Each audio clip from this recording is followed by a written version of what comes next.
Chechmaysin be.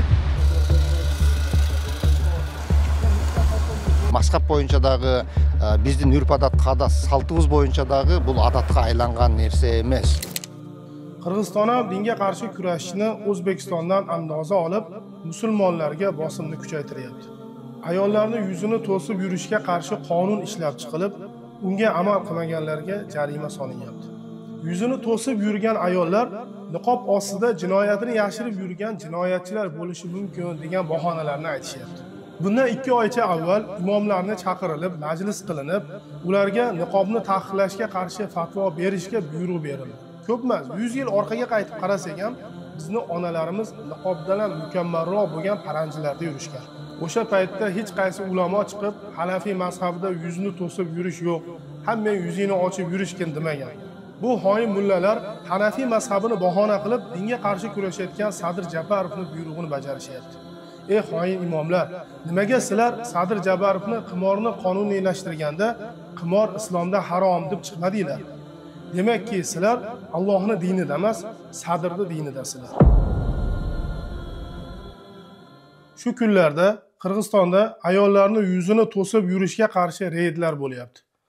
Qirg'iziston ham dinga qarshi kurashishni O'zbekistondan andoza olib, musulmonlarga bosimni kuchaytiryapti.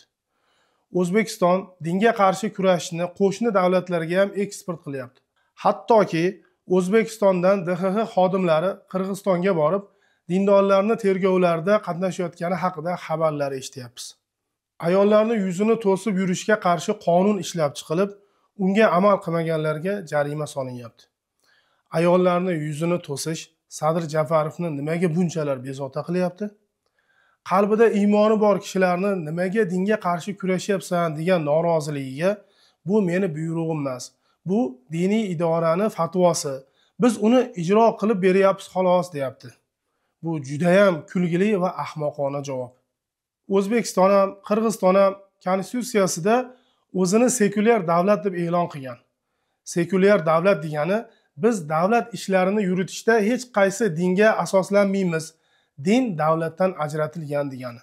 Qirg'iziston konstitutsiyasining 9-moddasida diniy tashkilotlar, diniy rahnamolar va diniy xizmatchilar davlat hokimiyati boshqaruv faoliyatiga aralashmaydi deb belgilab qo'yilgan. Sadir Japarovning gapidan xuddiki o'zini diniy idora vakillarining gapi bilan ish qilayotgandek ko'rsatyapti. Din siyosatdan ajratilgan bo'lsa, qachondan beri sen diniy idoraning gapi bilan ish qiladigan bo'lib qolding? Nima emish? Yuzini to'sib yurgan ayollar niqob ostida jinoyatini yashirib yurgan jinoyatchilar bo'lishi mumkin degan bahonalarni aytishyapti. Nimaga shuncha tungi klublardagi fohishalarga indamaysizlarda iffatini saqlayman degan muslima ayollarni jinoyatchiga chiqarasizlar? Atrofda yuzini yopmay yurgan shuncha jinoyatchilar bor. Nega ularni ko'zinglar ko'rmayapti? Bundan 2 oycha avval imomlarni chaqirilib, majlis qilinib, ularga niqobni taqiqlashga qarshi fatvo berishga buyruq berildi.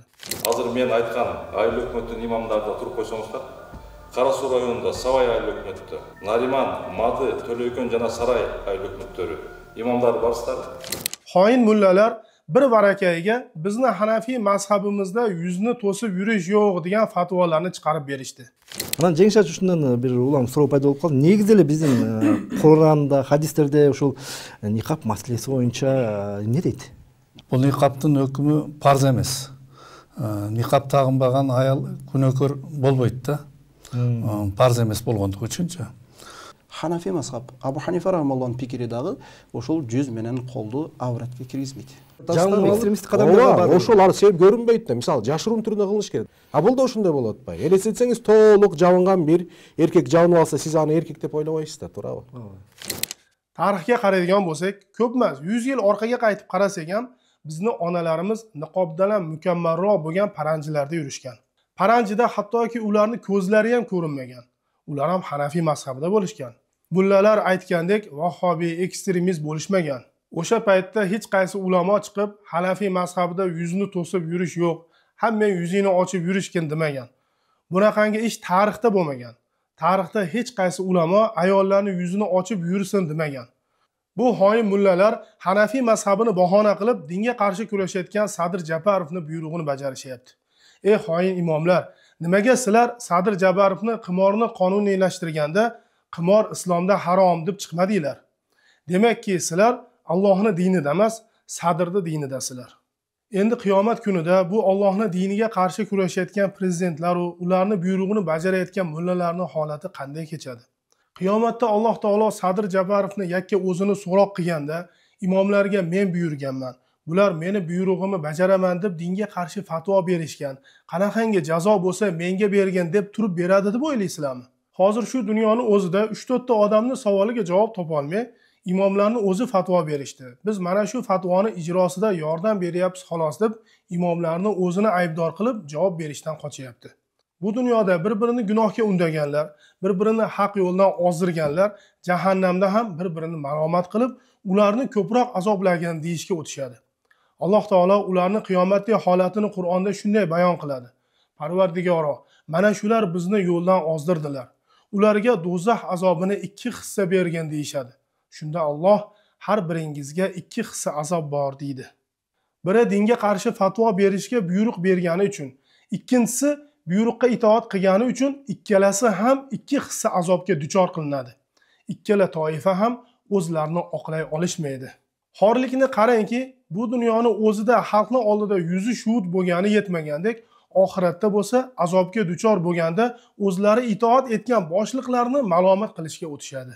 Ayollar yuzlarini ochib yursa, mamlakat rivojlanib ketib, davlat tashqi qarzdan ham qutuladigan darajada taraqqiy etganda edi.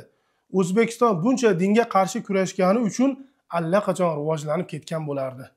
Qirg'iziston O'zbekistonda o'rnak olishda hozircha bu bilan kifoyalanmayapti. Juma kunlari bolalarni jumaga yubormaslikda peshqadamlikni ham O'zbekistondan olib qo'ymoqchi. Buni isbotini diniy idora vakillarini yollanganida ham ko'rsa bo'ladi. Bir odam birovni ishchisi deyapti, korxona xo'jaligi, haligi shefir xo'jayini jumaga borgan ruxsat bermayapti. Qaysidir sabablarga binoan ruxsat bergan. Bu odamga juma qilmaslik, bolalar, talaba bolalar hali o'ta mukammal balog'atga yoshiga katta bo'lolmadi. Shu sababdan, ya'ni bu o'qituvchisini boshqargan katta bir boshqaruv sistemani, ya'ni xizmatchisi talabalar. Shular bergan ozgina mansab va martaba uchun dinni o'zgartiruvchi imomlarning holiga voy. Alloh taolo bundaylar haqida Baqara surasida haqni botil bilan aralashtirmanglar va haqni berkitmanglar. Vaholanki sizlar bilib turibsizlar deydi. Mazhab bahonasida dinga qarshi kurashilayotganini sizlar juda yaxshi bilib turibsizlar. Ertaga ishtonsiz yurishga buyruq chiqsa, shunga ham fatvo topib berasizlarmi? Shu niqobni taqiqlanishiga tomoshabin bo'lib turgan erkaklar. Bugun ayollaringizni niqobi yoqmay qolgan ekan, niqobni taqiqlab qonun chiqarildi. Ertaga ro'moli, undan keyin ishtoni yoqmay qolib qonun chiqarilsa, unda ham jim tomoshabin bo'lib qarab turasizlarmi? Niqobni yechtirishdan maqsad erkaklarni hamiyatsiz qilish.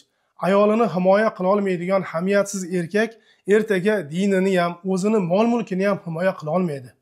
Bir Alloh yo'lida shahid bo'lgan ahli ilmning ayollari chegaradan o'tib turganlarida chegarachi unga qani sizlar avvallari yuzinglarda ko'rsatmay yurardinglar deb ojizligini ustidan kulmoqchi bo'ladi. Shunda u muslima onamiz, biz avvallari yuzimizni erkaklardan yashirar edik. Hozir yuzimizni yashiradigan erkaklar ham qolmadi deb javob bergan ekan. Muslima singillarimizni niqobini yechishganda tomoshabin bo'lib qarab turadigan hamiyatsiz bo'lib qolishdan, faqat nomdagina erkak bo'lib qolishdan Alloh saqlasin.